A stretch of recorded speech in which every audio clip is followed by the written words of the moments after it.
Sadashivasamarambham Shankaracharya Madhyamam Asmadacharya Paryantam Vande Guru Paramparam.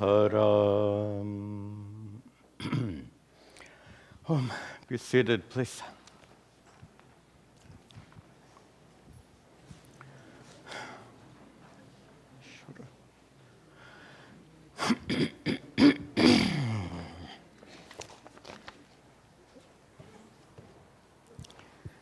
Okay, good.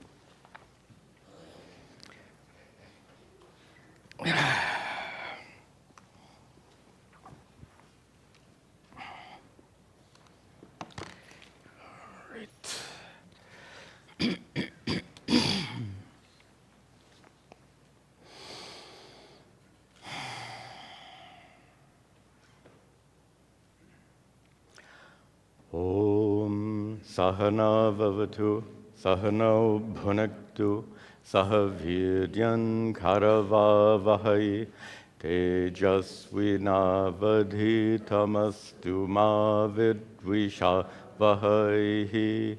Om Shanti Shanti Shanti. Om. Very good. Welcome back. Welcome also to our many students who attend this class online. We continue with our study of chapter 14 of Uddhava Gita.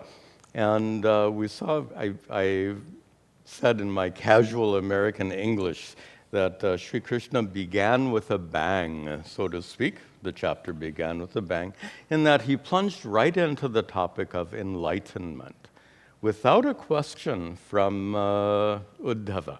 Notice in a Bhagavad Gita, not this one, in the Bhagavad Gita, some chapters begin with a question from Arjuna, some chapters do not. Similarly, in this Uddhava Gita, some chapters begin with a question from Uddhava, but some chapters do not, including this chapter. So Sri Krishna plunged right into this topic, and not surprisingly, because of the profundity of the topic, Uddhava has some questions. So we come to his question today, and we'll see that in just a moment.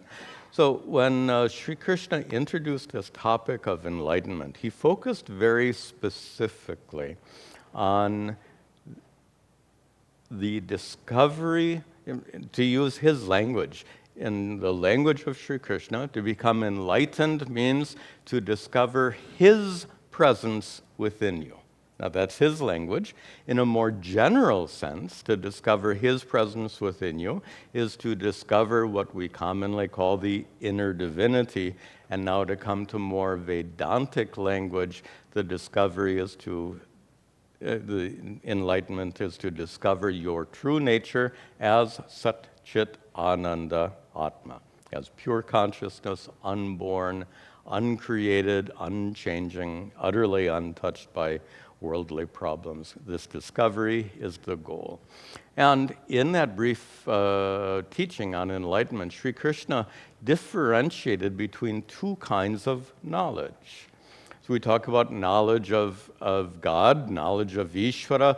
We talk about self-knowledge. The term that Sri Krishna used here was paroksha jnanam. Actually, he didn't use that term. He used the terms jnanam and vijnanam. Jnanam must be different somehow from vijnanam. By the way, in Bhagavad Gita, I think chapter 6, 7, either chapter 7 or 9, I get the two confused. Either 7 or 9, I think, I'm not sure, is called Jnana Vijnana Yoga. I think it's 7, but it might be 9. Anyway, it's called Jnana Vijnana Yoga, but there the term Vijnana has a different meaning, has more a meaning of devotion, bhakti. In this chapter, Sri Krishna uses jnanam in the sense of paroksha jnanam, indirect knowledge, and he uses the term vijnanam to mean direct knowledge, a paroksha jnanam. Indirect knowledge, the example I gave last week, if I'm standing outside in the lobby and you hear my voice, you know I'm here.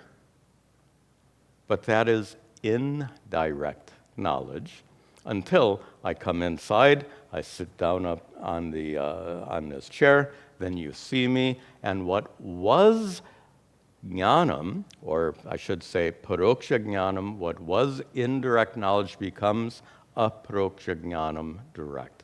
In the same way, everyone who studies Vedanta begins with paroksha jnanam. I want to say that again because there's something not a little, extremely important here. We all start with paroksha jnanam, indirect knowledge. People say, oh, this is also conceptual, it's also intellectual. Well, that's where it starts. That's the beginning point. It most certainly is not the end point. So you begin with paroksha jnanam, indirect knowledge, a little bit abstract, a little bit conceptual, but that's not the goal. The goal is to discover Sri Krishna's presence within you. Is that abstract or conceptual? Certainly not. It's an immediate discovery that we call aproksha jnanam, direct knowledge. And this was, I've just summarized what was given in the first part of the chapter, and Uddhava has been listening very carefully, and not surprisingly, by the way, if you have some questions, you're in good company. In the Bhagavad Gita, Arjuna didn't understand the first thing about everything that Sri Krishna taught. In the same way, in this Uddhava Gita, Uddhava too has many questions. We'll see Uddhava's question right now. All right. Uddhava uvacha, Uddhava uvacha. This doesn't seem to be working. Would you advance the slide, please? Just like you advance all the slides. Is it not advancing? You press the down key. That's not working. Yeah, we had some problem with this before. Then go to the taskbar, open up the PowerPoint, and see if you can do it from there.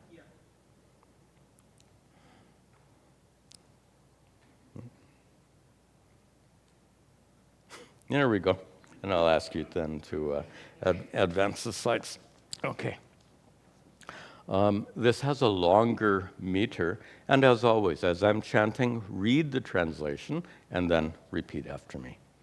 Jnanam vishuddham vipulam tat yataitada.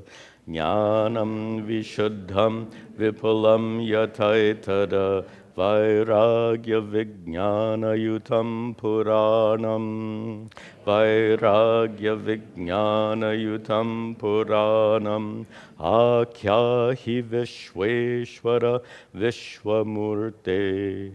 Akyahi vishweshwara vishwamurte. Tvad bhakti yogam chamahad vimrigyam. Tvad bhakti yogam chamahad vimrigyam. Start in the third line. Vishweshwara. Uddhava addresses Sri Krishna as the Lord of the cosmos. Vishwa, Ishvara, Vishweshwara.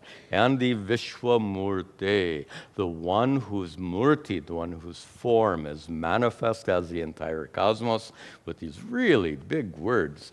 Uddhava addresses Sri Krishna. Notice he doesn't say, remember his cousin. So he doesn't say, Krishna Bhai. Or if he were in this country today, hey bro. But these very respectful terms after this very powerful introduction. So Uddhava asks then in that third line, Akyahi. Please tell me. Tell me what? First line, Jnanam. That knowledge. Remember, Sri Krishna uses knowledge here, jnanam, as paroksha jnanam, indirect knowledge. So please tell me that knowledge. Or we can call it scriptural knowledge. That's a correct meaning as well. Scriptural knowledge. Please tell me that knowledge which is vishuddham. Pure, maybe holy would be a better translation here, sacred, that pure, holy knowledge which is vipulam. It is very extensive, extensively taught in all the scriptures, yata etat. Such a knowledge, please tell me that knowledge which is also, end of the second line, puranam, ancient, the knowledge which has been taught in all the ancient shastras, all the ancient scriptures. That knowledge, and here's a very important word, that knowledge which is vairagya vijnana yutam. Yutam means associated with, joined with. Associated, that knowledge which is associated with vairagya and vijnana. So here's that second term. Jnana means indirect knowledge. Vijnana, again, contextual meanings. Elsewhere, vijnana means different things, all kinds of different things. Here, vijnana, Sri Krishna is using to mean direct, immediate knowledge, discovery of his own presence within you, what we call aparoksha jnanam, which is enlightenment. In that discovery of Sri Krishna's presence within you, that is indeed enlightenment. So please tell me that knowledge, which is yutam, associated with vijnanam, enlightenment, and also associated with vairagya, dispassion. When you discover Sri Krishna's presence within you, you gain such contentment, satisfaction, and inner peace that you become relatively detached to anything external. So notice he says, akyahi, please tell me jnanam. Notice what he did not say. See if you can figure this out. He did not say, akyahi vijnanam. Why? Jnanam leads to vijnanam. This indirect knowledge leads to direct knowledge. So why don't you take the shortcut? Americans are famous for always wanting to do things quick, jaldi, jaldi, this kind of thing. Americans don't like to. When I went to India, I learned how to wait in queues. Maybe things are better today, but long ago, I remember railway stations, long queues. Anyway, so suppose you say, why waste time with vijnanam? I'm sorry, why waste time with jnanam, indirect knowledge? Why not go right to the desired destination and teach vijnanam? Can you figure it out? An interesting observation here. You can't teach vijnanam. Vijnanam is direct, immediate discovery. You have to make the direct, immediate discovery of Sri Krishna's presence within you. Can I do that for you? Can anyone do that for you? No one but you can make that discovery. You can teach jnanam, I can teach jnanam, this scriptural knowledge, this indirect knowledge. I cannot make you enlightened. Only you can do that. You have to personally discover the truths that are unfolded in this text. You have to use those teachings properly to make that discovery. The metaphor you've probably heard me give before is that of a road map. A road map is like jnanam. It has information. Information that's lead you to a goal. But if you have a map and you don't go anywhere, then you don't reach the goal. And the map itself doesn't make you, if you're, and I I said before, Vasanti criticizes me for using this roadmap metaphor. She says, who uses roadmaps anymore? Okay, so I have to update my metaphors. So here's a metaphor for the 2020s. So since you don't have a roadmap, you do have a map on the display in your car. So that roadmap tells you how to get from here to there. So if you sit in your car looking at that roadmap, it tells you how to get from here to there. Does the roadmap drive the car for you? Not yet. Elon Musk will make that happen for you eventually. Right now, the roadmap doesn't make you reach you have to reach the destination. So that's the metaphor. The roadmap represents jnanam, the scriptural knowledge. Vijnanam, personal discovery, represents reaching your destination, represents enlightenment here. So, jnana, vairagya, vijnana, yutam, jnanam. This indirect scriptural knowledge leads to this vijnanam, this immediate, direct discovery. Not only that, in the fourth line, tvad bhakti yogam cha, and also it leads to tvad bhakti yogam, the meaning of that, devotion, but bhakti yogam, what kind? Tvat, unto you. Devotional practices leading to you, Sri Krishna. Devotional practices that are mahad vimrigyam. Vimrigyam means sought for, sought after. Sought after by whom? Mahat, the great sages. So, Uddhava's opening question is, please tell me jnanam, the knowledge that leads to enlightenment, and also teach me bhakti yogam cha, and teach me bhakti yoga. Why? Bhakti yoga also leads to enlightenment. Please tell me these. Next slide, please. Tapatrayena bihatasya ghore, tapatrayena bihatasya ghore, santapyamanasya bhavadvanisha, santapyamanasya bhavadvanisha, pasyaminanyat-charanam tavangri, pasyaminanyat-charanam tvarangri, dvandvatapatraramritabhivarshat, dvandvatapatraramritabhivarshat. Start in the second line, and Isha, O Lord, santapyamanasya, for those who suffer, for one who suffers, it's singular. Santapyamana. This verb tap often means to suffer, but some of you know it also means to heat. Tapas can mean, has a whole, look up tapas in a dictionary, you'll find more than a dozen meanings. And one would be suffering, one would be heat, heat would be a very common one.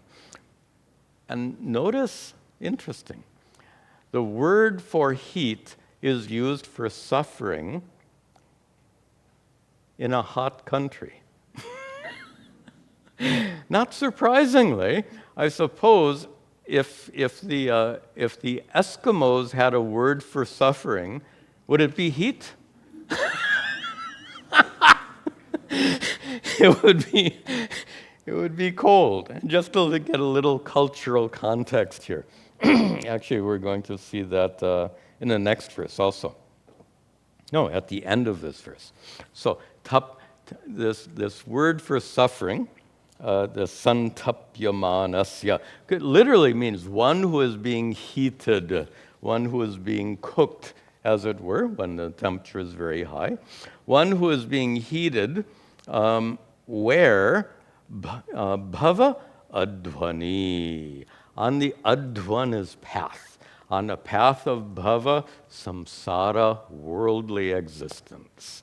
So you can imagine on a path where there are no trees, in India, where you're being baked by the sun. Of course, it's the same thing here in summer, in New Jersey, on a path with no trees, being baked by the sun and suffering that represents worldly life. Worldly life includes suffering. Notice worldly life is not only suffering. There is a very pessimistic philosophy that says life is suffering, and then you die. That's a pretty pessimistic philosophy. That is not Advaita Vedanta. When you're walking along the path, there are some places where there are many trees, and streams flowing, and greenery, and grass, and all of that, but there are other places where it's just dry and treeless, and you are baked by the sun. So a path goes through various different areas, different kinds of terrain, just like our lives go through different phases. Some phases are like a desert. You're being baked, you're being cooked, but other phases of life are like walking through a lush forest. So it varies. But here we're talking about the really hot part of the path, which is going up one line, gore, on that terrible path, which means not the path through the lush forest, but the path through that dry, hot desert. And that person who is santapyamanasya, being cooked, and tapatrayena abhihatasya, is the metaphor, is that person is the metaphor of walking on that hot path. The metaphor represents abhihata, one who is overcome, not by heat, one who is overcome by tapatraya, 3 sources of suffering. Not 3 sources of heat. Don't get the metaphor mixed up here. 3 sources of suffering. What are those 3 sources of suffering? The language we use, adhidaivaka tapa, adhibhautika tapa, and adhyatmika tapa. These are these Sanskrit words which are typically used to describe 3 sources of suffering. We'll start adhibhautika, that which comes from bhutas, that which comes from the world. Like too much sunlight would be adhibhautika tapa. Then there's adidaivika tapa, tapas that comes from within. And that tapas would be like, you forgot to bring an umbrella, not for the rain, you forgot to bring an umbrella for the sun, and you're cursing yourself for forgetting your umbrella. So cursing yourself makes you miserable. Whose fault is it that you forgot the umbrella? Your fault. Whose fault is it that you're cursing yourself? Your fault. Whose fault is it that you're suffering because of the sun? Your fault. This is the last one, adhyatmika tapa. This is a tapas which is adhyatmika, it's your fault. So sometimes it's the fault of nature, sometimes it's your fault, and sometimes it is adidaivika, the fault of the so-called gods. So probably a reference, better understood as a reference to karma, past karmas. Daiva, in fact, in the Mahabharata, the word daiva is frequently used for karma, past karmas, purva karma. So adidaivaka, in this context, I think best understood as suffering caused by past karma. So, and this is an accurate summary of what makes us suffer in life. Some suffering comes from nature, from outside. Some suffering is caused, we make for ourselves, and some suffering is we don't know, so we attribute it to past karmas. So these three kinds of suffering are tormenting this poor traveler on this path, on this ghore advani, on this terrible path of suffering in life. And Uddhava is pouring his heart out here because do you think he's talking about someone in general? Someone in general is suffering on the path. It's like a friend asks you for advice and says, what would you tell someone who is suffering because she's having a problem with her spouse and this and that is happening? What would you advise someone like that? Someone like that means whom? Means her, right? So Uddhava here is using similar language. It's one who is suffering on this terrible path of worldly life means Uddhava, it means him. And Uddhava says, now it becomes very clear, he says, na pashyami, I don't see anyat sharanam, any other refuge. I don't see any other refuge, which means there are no trees around. There's no dense forest around. There's no stream next to the path. Yeah. Uddhava finds himself standing in the desert, the hot, scorching desert of worldly life, not surprisingly because his country is engaged in civil war and is about to self-destruct. I don't want to go back to the whole setting for this chapter. Go back to the very first class where we set out the context, but this discussion between, just like Arjuna's discussion with Sri Krishna takes place on the battlefield right before this 18-day war, this discussion takes place right before their homeland self-destructs with civil war. We won't go into that further right now.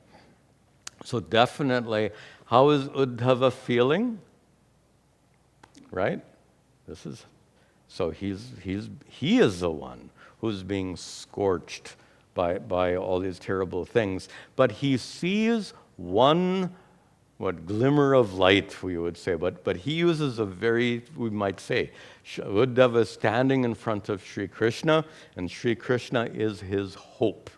Now, we might describe Sri Krishna as the glimmer of hope for Uddhava, but he gives a very different metaphor, wonderful metaphor. He says, I don't see any other refuge other than tava angri dvandva, other than your 2 feet. Your 2 feet, angri, is both calf and foot. I don't find any other refuge other than tava, your dvandva, angri dvava, your 2 feet. Meaning, it's cultural. Yeah, I think most of you know that in Hindu culture, a common form of respect is to bow, to touch one's person's feet. So this is a respectful way of referring to Sri Krishna as one's refuge, as his refuge. And here's the metaphor, not glimmer of hope. Sri Krishna's 2 feet, meaning Sri Krishna's teachings. Sri Krishna's teachings are like what? Atapatrat amrita abhivarshat. His 2 feet are amrita abhivarsha. They're like a rain of nectar. His 2 feet rain nectar. This metaphor will become more clear in the next verse. Feet don't, if you were teaching, imagine if you were a school teacher teaching some children poetry. What is the connection between feet and rain? None. So this doesn't look like very good poetry until you get to the next verse. So you have to wait till we see. So Sri Krishna, the idea here of amrita abhivarsha, it's not an abhivarsha of rain. It's an abhivarsha of amrita, literally immortality, or in this context, freedom from suffering. We're not talking about rain here. We're talking about suffering. So your feet rain upon one, and we use rain metaphorically here, are the rain of amrita, immortality, and this amrita is what is, of course, in mythological stories, the gods drink the amrita and become immortal, and here amrita represents these teachings through which you break free from the cycle of being reincarnated again and again and again. You also break free from suffering. You become totally free from suffering. Drinking that amrita, the gods drink this amrita. How do they know if it's authentic amrita or not? Right? So if it's authentic amrita or not, how do they know? They have to wait till they die to find out whether it is. What are the terms you'd use? Whether it is pakka amrita or whether it is nakli. How's that? Few Hindi words I know. Imitation. So whether it's real or whether it's imitation. So would they have to wait till they die? So drinking that amrita blesses you immediately with freedom from suffering. So now we get this beauty, and I'm spending time here because I love this poetry. I hope to convey some of that love to you. When I was, I have to say, when I was in school, I hated poetry. Now I love it, and I'm hoping to share my love of poetry now with you. So, Amrita Abhivarsha, your 2 feet rains upon, your 2 feet can rain upon me Amrita, the nectar of immortality which can free me from suffering.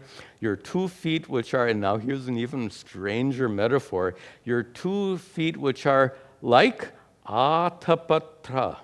Atapatra means umbrella. Like an umbrella? Look at the word for umbrella here. Do you see the word tapa inside? Tapas? An umbrella used for heat, right? You know, in this country, we're used to using it in rain. Interesting, in India, see if this works for you. In this country, we use the umbrella for rain, and when it's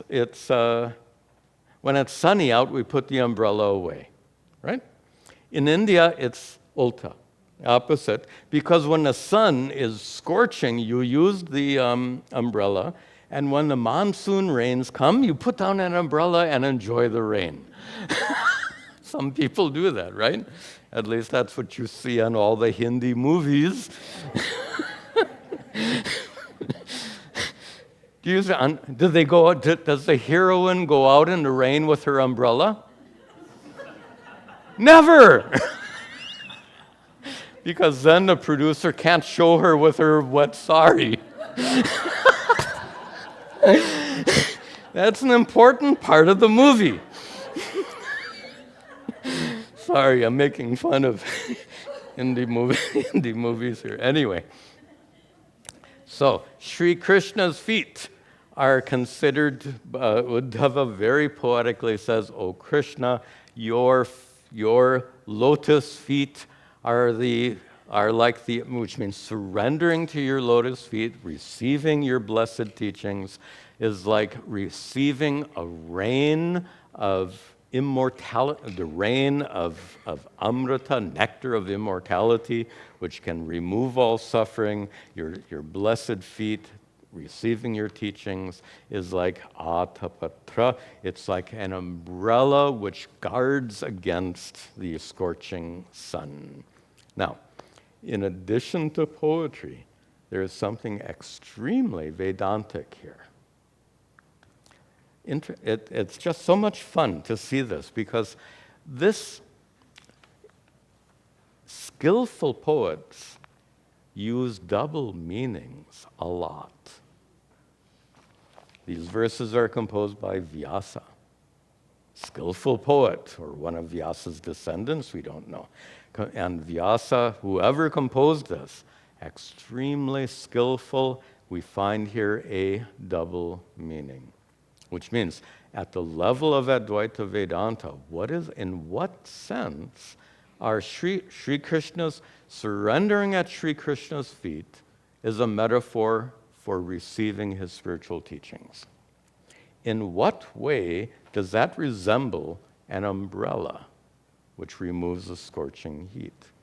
An umbrella prevents heat from reaching you. Notice the umbrella doesn't give you anything. It removes something. Can you get it? The umbrella doesn't give you anything. The umbrella removes something. Advaita Vedanta doesn't give you anything. You already are Satchidananda Atma. Your true nature already is divine. What does Vedanta do? It removes something. Ignorance and the suffering caused by ignorance. So that metaphor of the umbrella is brilliant, because it removes, it doesn't give you. This is even scientifically true.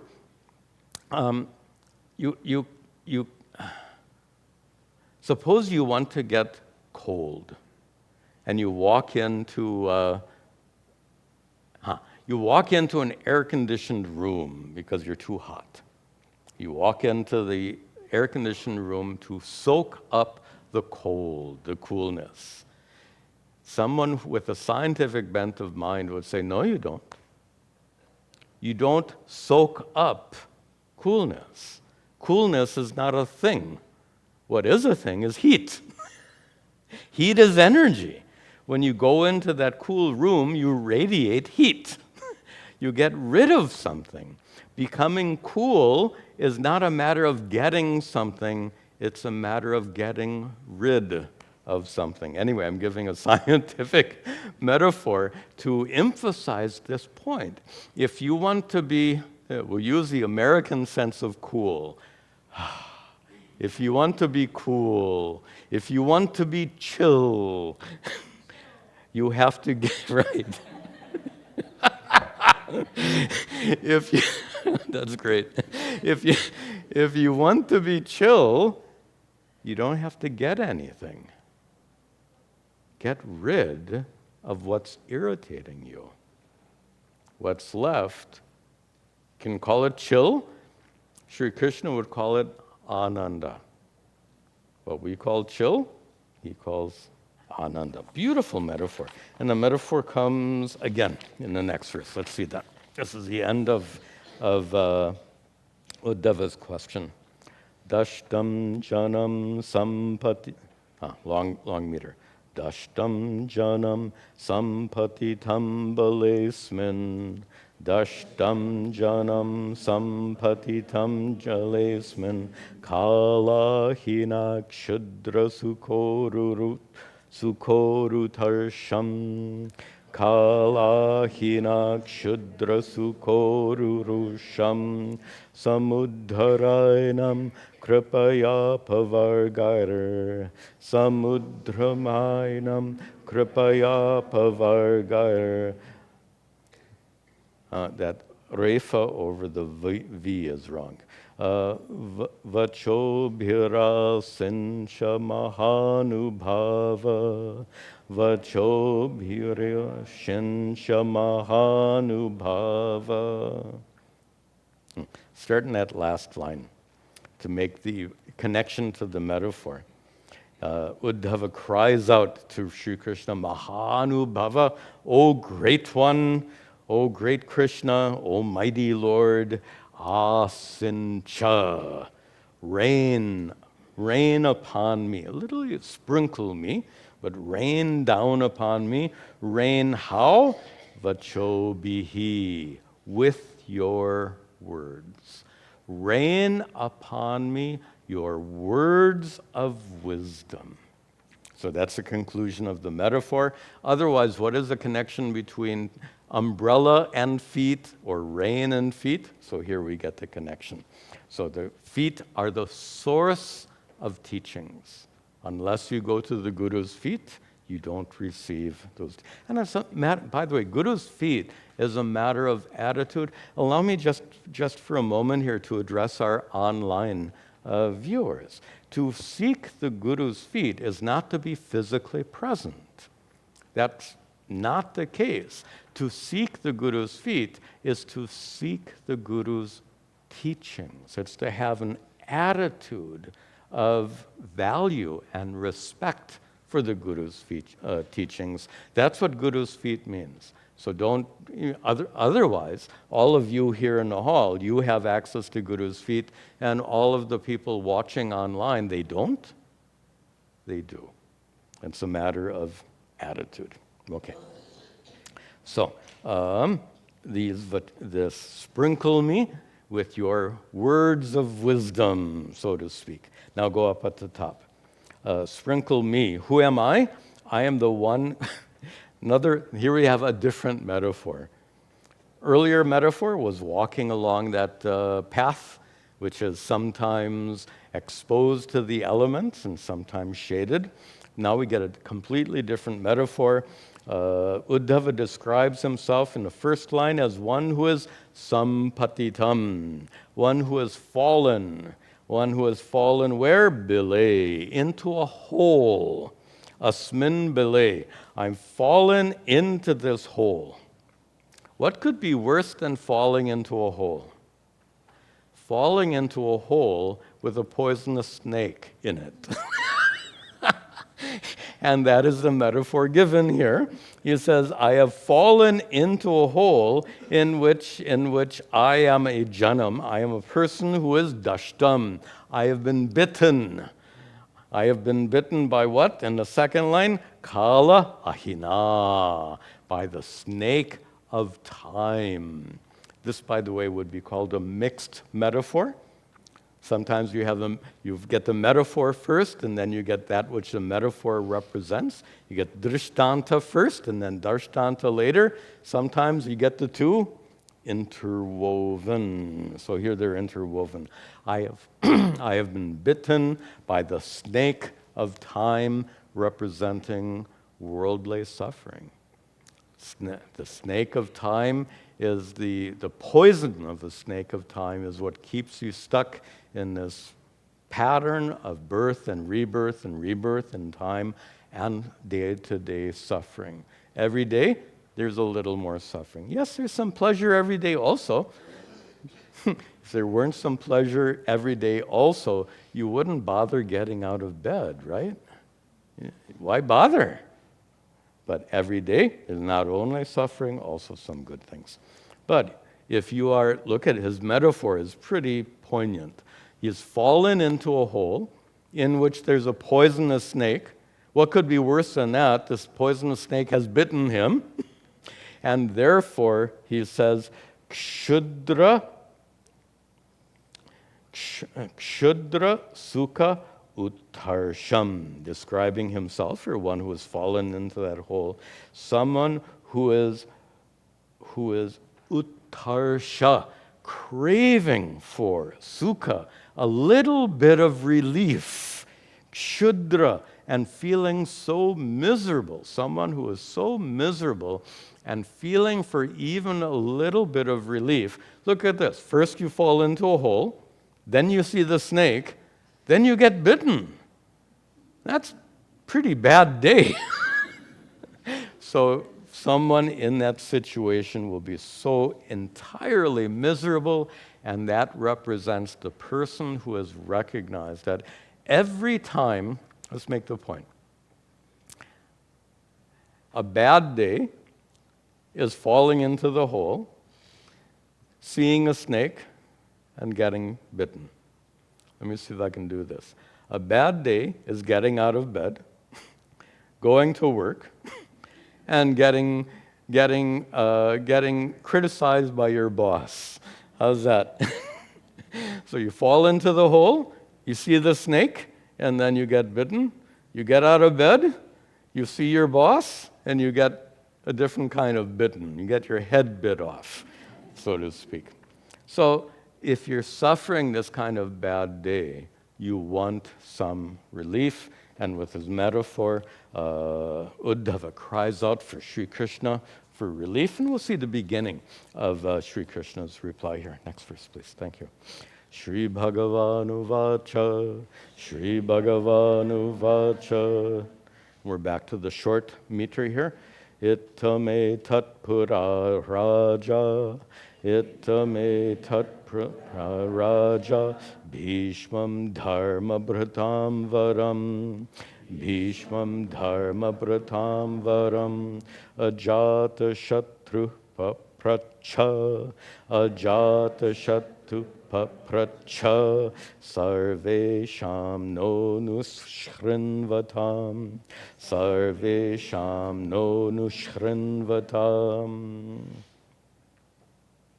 So, Sri Bhagavan, the Blessed Lord, Sri Krishna, Uvacha, he said, he replied to Uddhava with these words. He said, Ittam, in this manner, pura, in this manner means referring to Uddhava's questions. Etat, with regard to your question, Uddhava, pura, long ago. Long ago what? Drop down to the third line. In the second line, well, actually in the first line itself, Raja, there was a king. Pura, long ago, once upon a time, how many stories begin like that?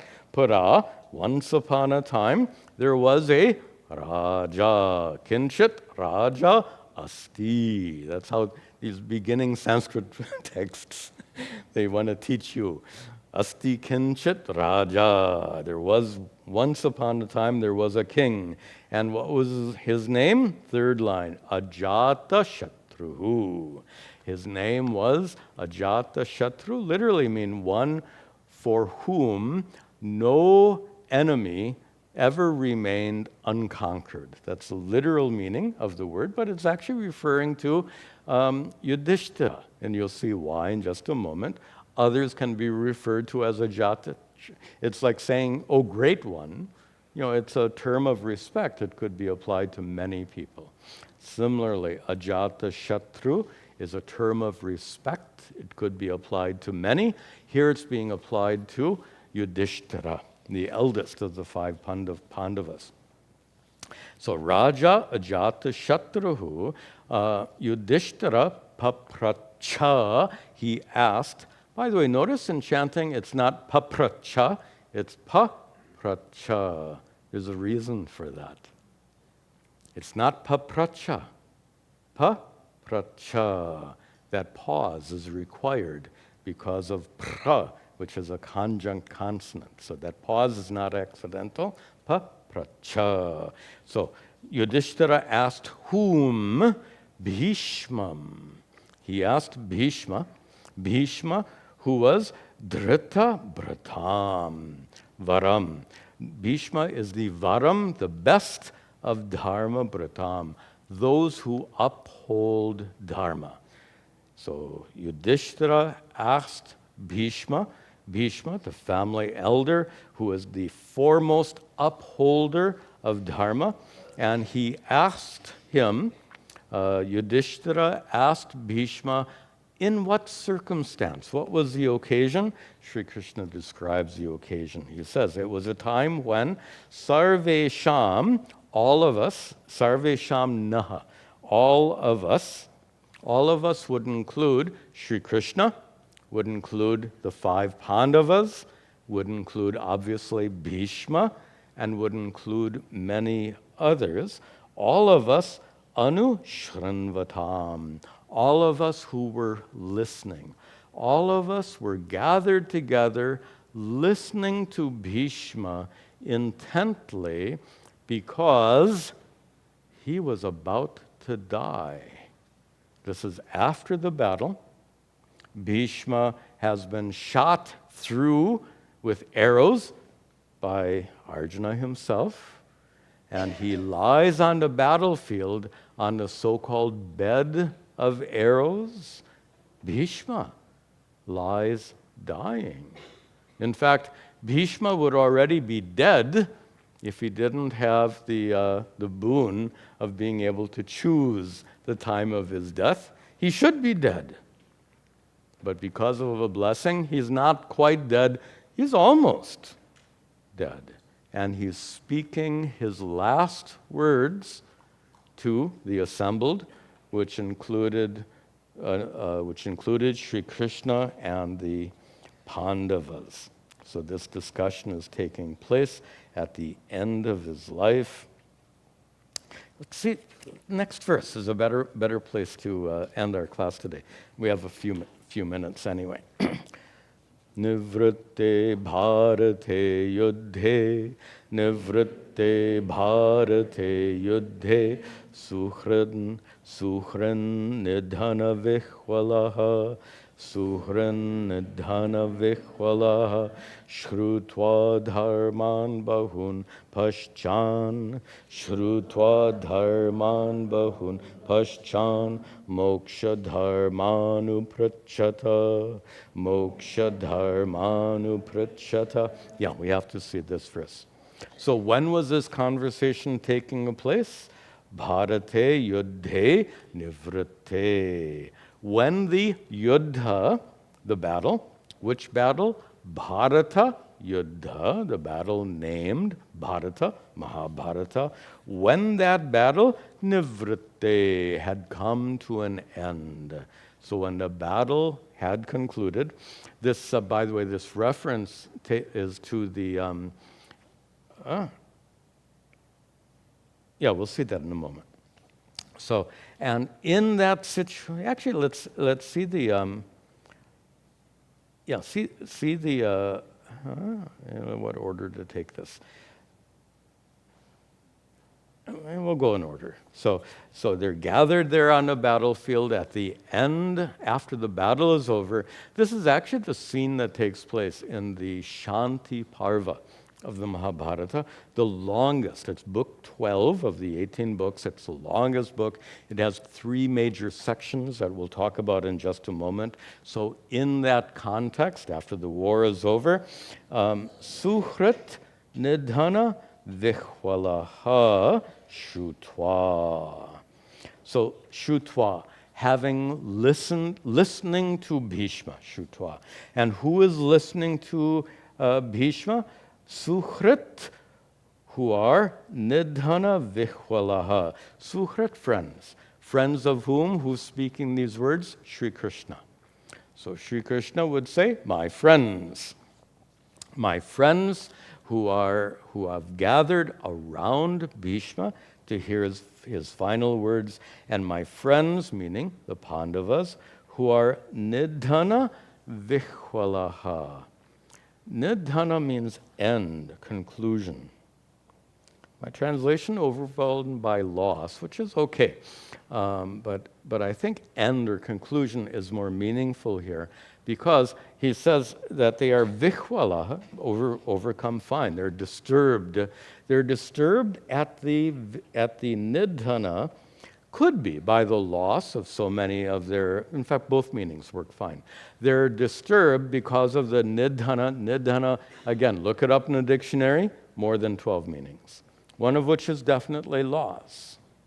So they're disturbed because all of their beloved family members are lying dead on that battlefield. By the way, the Kauravas, 100 dead Kaurava cousins are laying dead on that battlefield. Wouldn't you feel bad if all of your cousins died? There might be 1 or 2 of them you don't like very much. I know how that works. But most of them you're very fond of. So if they're... Sorry. So 100 of their cousins are lying dead, and so many others. They're very upset. They're very disturbed. But there's, like a second meaning here. And the second meaning comes from the fact that nidhana not only means loss, also means end. The war is over. And the Pandavas are victorious. You would think the Pandavas would be elated. We won! Yay! Like at the end of these sporting matches. Yay! Everyone is so excited. How are the Pandavas? Vihwala. They're upset. They won the war, and they're upset. In fact, they're overcome by grief. They won, and they're still overcome by grief. Pretty important message. This is one of the reasons the Mahabharata is so rich with spiritual wisdom. This is a great example. Winning doesn't make you happy.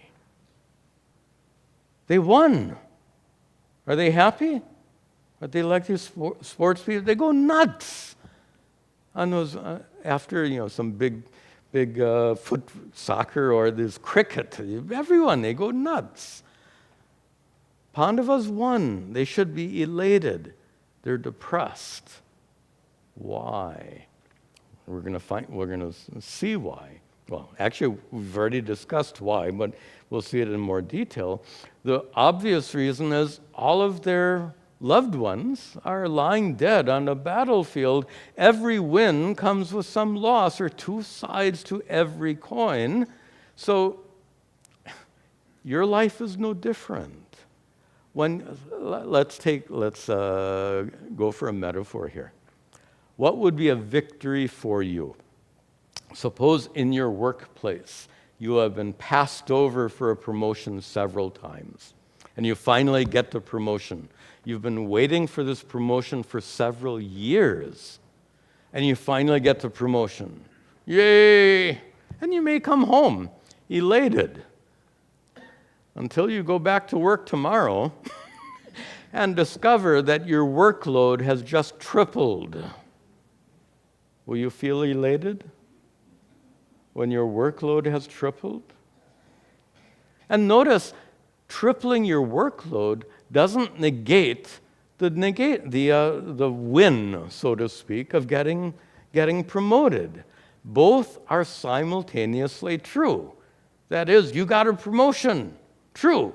You got a big increase in salary. True. You got 3 times the work to do. Also true.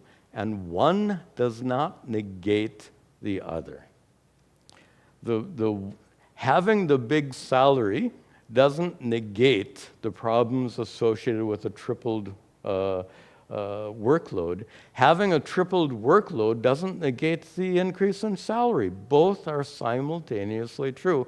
This is the Pandava situation. They won the war, which doesn't negate the fact that their 100 cousins are dead, nor does 100 cousins being dead negate the wonderful fact that they won the war. Both are simultaneously true, and I'm kind of stressing this point because we often think in these very black and white terms. You win or you lose. Life is more complicated than that. We have to come out of this very categorical thinking. It's good or it's bad. It's both. Almost everything in life cannot be accurately described as good or bad. Almost everything is a combination of both. The good part is true, the undesirable part is simultaneously true. We need to learn and train ourselves to be alert to both sides. When you see in world events, some war, some problem, there are two, everyone says there are 2 sides to every story. So let us learn to look at both sides. Otherwise, you won't get it. You won't see properly. If you only look at the Pandavas' victory, you won't understand why they're so sad.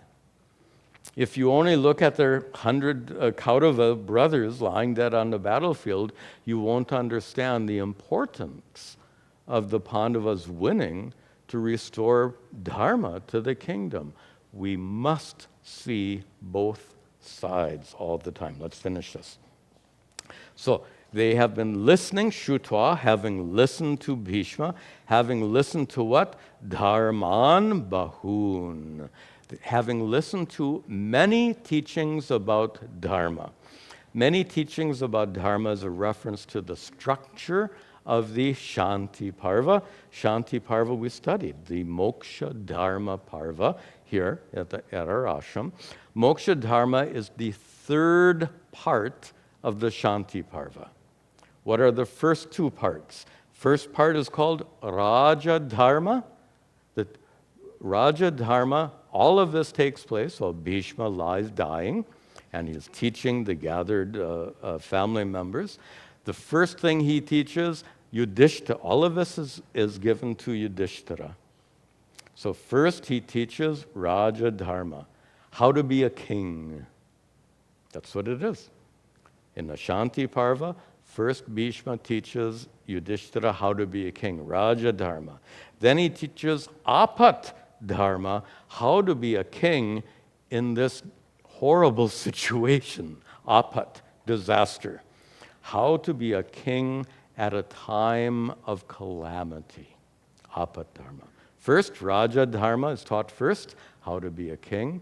Then Apat Dharma, Bhishma teaches Yudhishthira how to be a king at a time of calamity. If I remember right, the Vishnu Sahasranama, I think, comes in that middle part. I think so. So how to cope with calamity? Recite Vishnu Sahasranama. And as you know, it is recited at times of calamity. Okay? And then finally, how to find peace and contentment, even at this time of calamity. They won the war, but they're still suffering. How to gain free from suffering, that's the purpose of, last line, Moksha Dharman. So, Moksha Dharman aprachata. So having listened to, this is referring to Yudhishthira, who, Shrutva, Yudhishthira, having listened to the Raja Dharma taught by Bhishma, how to be king, Apat Dharma, how to rule at a time of calamity. Now Yudhishthira, aprachat, he asks Bhishma, Moksha Dharman, plural. Teachings about how to gain moksha, how to gain liberation, how to gain peace and contentment in the midst of a calamity. That's the context. And we'll see that in our next class. All right. Quick announcements. Tomorrow, Sunday, we have our Upadesha Sahasri Vedanta class tomorrow at 10 o'clock, followed at 11 by satsang. Come with your questions. Also, we have a brief volunteer meeting immediately after these classes. You can meet Jim. I want to announce that the class now will be held at the back of the hall. So instead of going down into the dining hall, right in the back of this hall, you can meet with Jim after class. And we'll conclude with our prayers.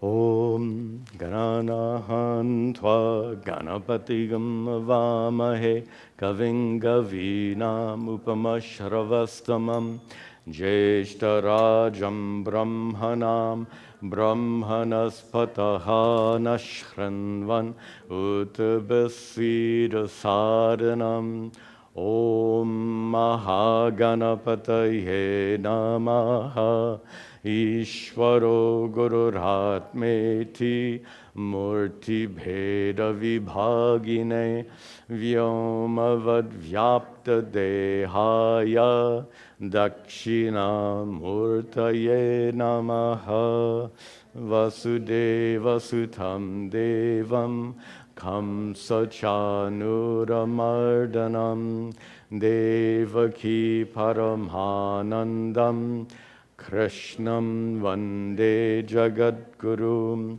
Om Sarve Bhavantu Sukhinaha Sarve Santu Niramayaha Sarve Bhadrani Pashyantu Ma Kaschid Dukkha Bhag Bhavet Asato Ma Sadgamaya Tamaso Ma Jyotirgamaya Mrityor Mahamritangamaya. Om Shanti Shanti Shanti. Om Tat Sat.